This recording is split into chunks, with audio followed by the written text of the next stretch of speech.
I'm not sure what kind of circus you were running here, but I'm not going to be part of it. Oh, why not? You're the star, after all. I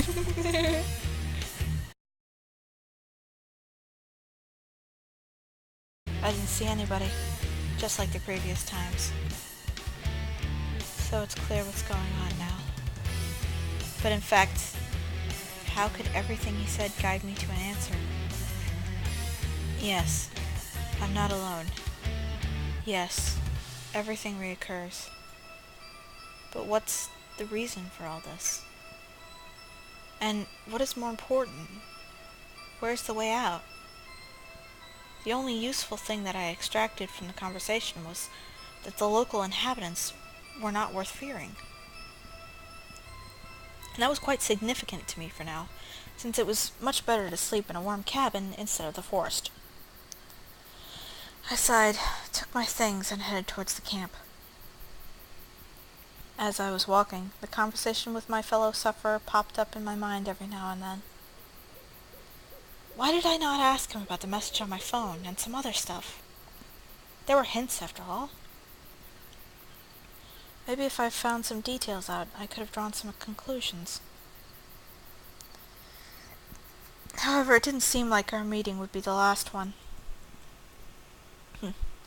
The lights were on in Olga Dmitrievna's cabin. I opened the door gently and went in. "Speak of the devil, here you are," the camp leader said angrily. "Olga Dmitrievna, I'm so tired now, so let's put off the lecture." "Tired from what, I wonder?" "From everything," I snapped rudely. The camp leader looked at me with surprise. I fell into bed without undressing. "Semyon, a role model pioneer shouldn't behave like that." "And how should he behave then?" "Well, not like that." The camp leader stumbled for a moment, as if struggling to pick the right words. "He should respect his seniors."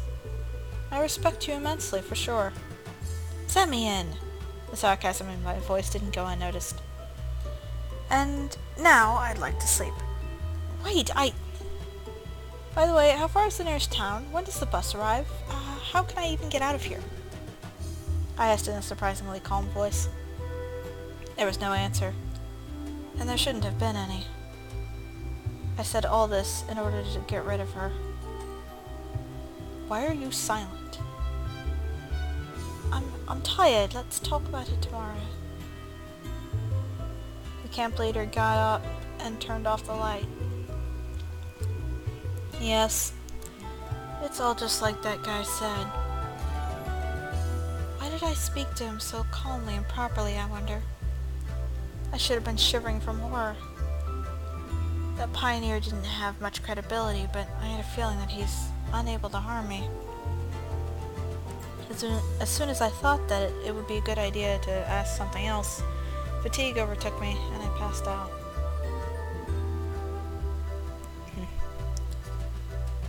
Yep. Yep. It is quite the challenge to get these two pioneers to sound similar, but not exactly alike. 3, if you consider the other guy. The bright sunlight was striking my eyes, even through my eyelids. I stretched out lazily and quickly got myself out of the bed. It was 2 p.m. Looks like yesterday really finished me off, and my body required much more time to recover than usual. I had a stroll around the room, thinking of what I should do today.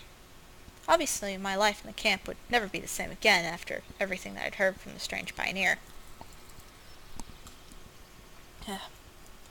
If everything's just as he said, I have plenty of time ahead. I grabbed my hygiene kit and went outside. I managed to take only a couple of steps as somebody ran into my back. I turned around and saw Alyssa. "Hey, be careful," said she indifferently and ran on her way. She held some kind of bag in her hands. Whatever, yet another ordinary day in this crazy place.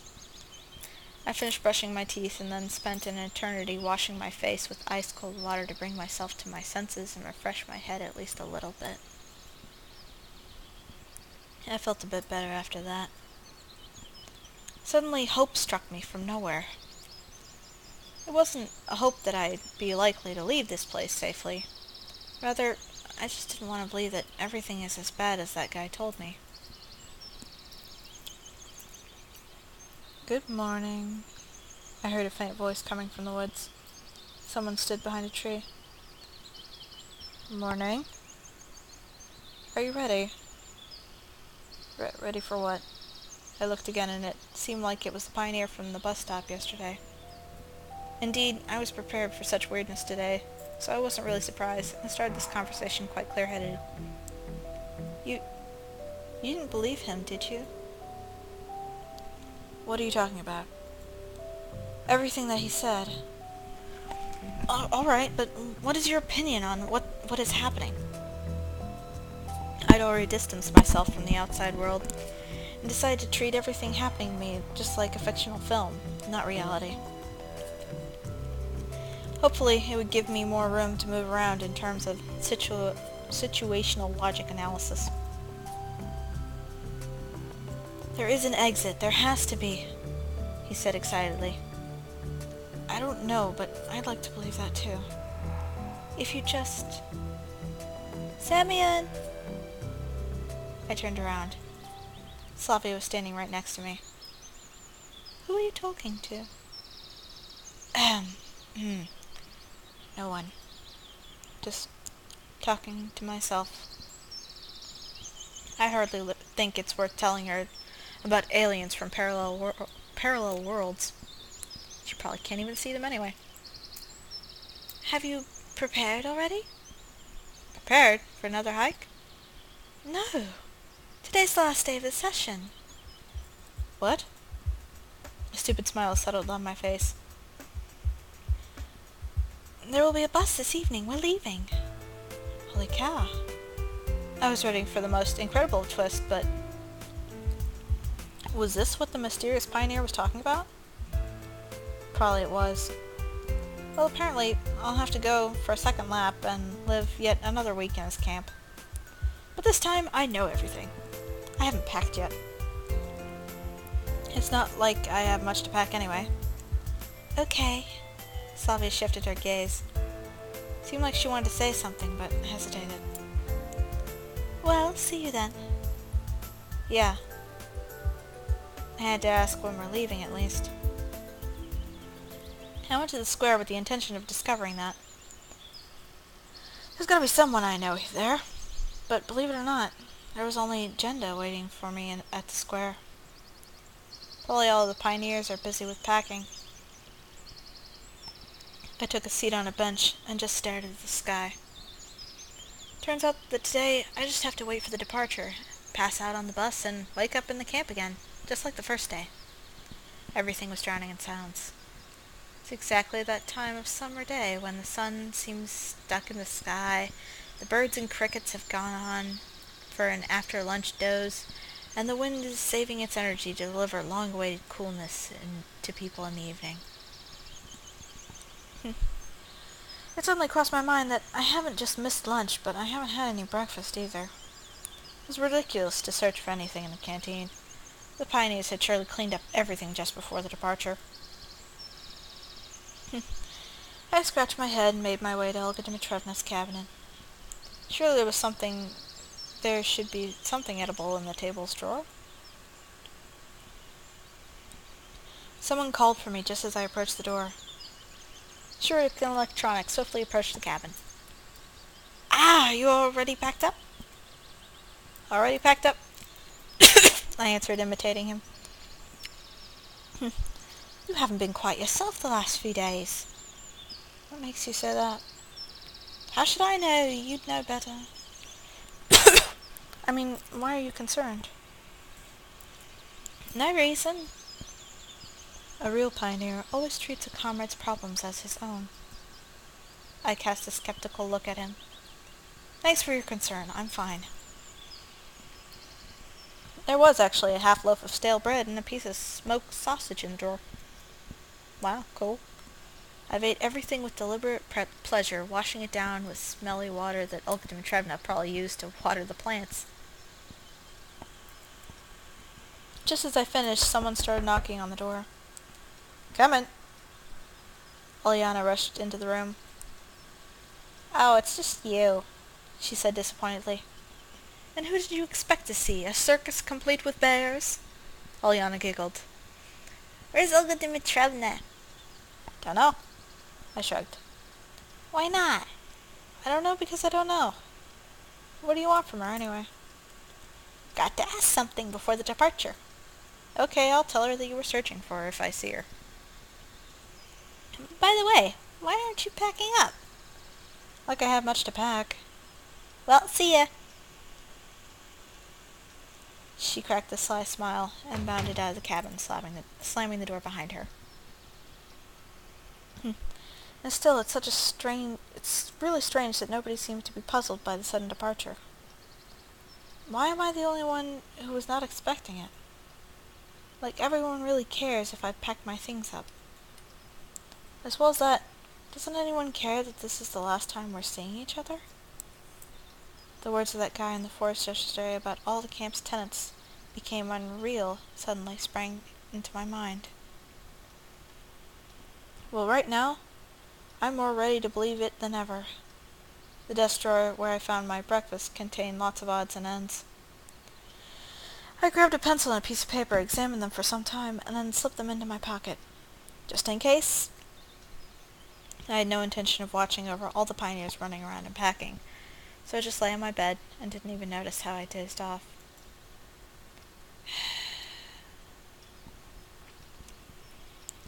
It was somebody's voice that woke me up. A familiar pioneer was sitting directly opposite with his back to me. I'd gotten used to him a bit since yesterday, and it even seemed that I stopped fearing him. Hey, why do you always hide your face? Because you shouldn't see it.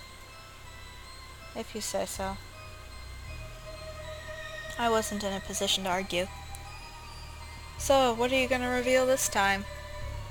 You already know that it's the last day of the session, don't you? Yep. And you've already spoken with that one? Yep. So what did he tell you? Nothing special. He said that there's an exit out of here. The pioneer burst into laughter. Yeah, I believed that too ages ago. And now? And what is now? I have my past, my life back then. He stopped talking for some time. Anyway, it all was a long while ago, so I don't really remember. The future is all the same. Loops, loops, loops. Repetitions of the same story. Where is this now? Well, I hate to say it, but I'm not yet as lost in time as you are. Oh, that's nothing. That'll come with time. He broke into diabolical laughter. There's just one thing I don't understand. What's your reason for coming to me? What do you expect to achieve? Oh, me? Nothing, really. So why did you come then? It's just because you, him, and the others like us are the only real people around here. Given everything he'd said to me already, I just wasn't ready to believe that all the local tenants are just puppets in some kind of hellish stage play. Are you sure that you're right? Right about what? Well, that you're right about everything. I can't be right or wrong. I didn't choose this world. I didn't throw myself into it. I'm just here. And now you're just here. Listen, I've already got a headache from your philosophizing. I was kind of puzzled myself as to why I was so calm talking to the mysterious pioneer. Well, here it is right in front of me. All the fantasy and devilry that's happening in this camp. Here it is, an explanation at least, a partial one, for how I got here. Here they are, the answers I've searched for such a long time. On the other hand, my behavior was quite logical. While I couldn't quite explain what was happening, this cuckoo guy just talked and talked, but it's not like his words changed anything. Then what's the point of listening to him? Oh no, you will soon understand everything for yourself. Somebody was knocking at the door. I got up to open it. It was Slavia on the doorstep. You came to see Olga Dimitrievna? No. Come in then. I was 100% sure that the pioneer guy had already disappeared. Turns out I was right. Slavia took a seat on the bed and I snuggled against the wardrobe in the far corner of the room. She was distinctly nervous. Did something happen then? Not really, it's just today's the last day. Well, I'm already aware. Better late than never. Well, so I thought. I mean, we probably won't see each other ever again. It's a small world, as they say. But maybe you could give me your address to write letters. I would have, if I only knew it myself. You know, let's do it the other way around. You give me your address. I'll definitely write it to you upon arrival. But why don't you want to give out yours? Well, you were just about to move, so you never know. It's better if I write to you. I tried to put on my cutest smile to make my story look more credible. Oh, it's okay. Fine then. Slavia got up and seemed to be leaving. Hey, wait up. What about the address? Let's do it later. An expression of sorrow and disappointment crossed her face. I just shut the door, and right then heard the spiteful voice of the pioneer from behind. Well, happy now. You've heard a girl. What have I heard her with? What should I have said to her? My dear, write to my dear granny in the village? Or should I have left her the address of a house that's probably not even built yet? So what? I'm not my brother's keeper. It's your world, not mine. I'll manage somehow on my own. That last phrase really made me squirm. You know what? I didn't manage to finish the phrase. Someone was knocking at the door again. Come in! Aliana flew into the cabin. Why the rush, milady? I made an excessively showy bow. Oh, me? I'm just... Her eyes darted about cautiously and her cheeks were blushed. I just wanted to say goodbye. There'll be time for that anyway. After all, we'll all be going on the same bus. Yeah, you're right, but it's kind of embarrassing in front of everybody. Oh, so there's something that you can be embarrassed by. I laughed. Arr, she pouted. I just wanted to tell you that you aren't a douche, really. In fact, you're almost a cool guy. Her words astonished me. Well, thanks. You're good to hang out with, too. Well, that's that. She rushed outside, slamming the door loudly. Huh. Didn't expect that from her. Did you? I got nothing to do with that, I told you. It really looks like you knew what she would say. Maybe I did. Maybe not. You just came here to mock me. I started to lose my temper. That idea also crossed my mind. Then why the hell are you hanging around here? If I ever needed a man to comment on all my actions, I'll hire a professional psychologist. You think that after all this time, I don't qualify as one? My estimation is that after all that time, here you've definitely gone bananas. All psychologists are freaks. Yes, but not all freaks are psychologists. He laughed out loud. Ha ha, sense of humor. How encouraging. Frankly, your jokes are fairly lame. Who are you laughing at? At yourself. Listen, if you've got nothing to do in your own world, go and bug that second one. And have you got anything to do in your world? The pioneer sharply countered. You know, I'll find out what to do. I'll pack up my things, leave this camp, and then what? Then what? Like I know. I've never been in such a situation before, believe it or not. It's just that you've forgotten that you won't be able to leave the camp. Me pranking? God forbid.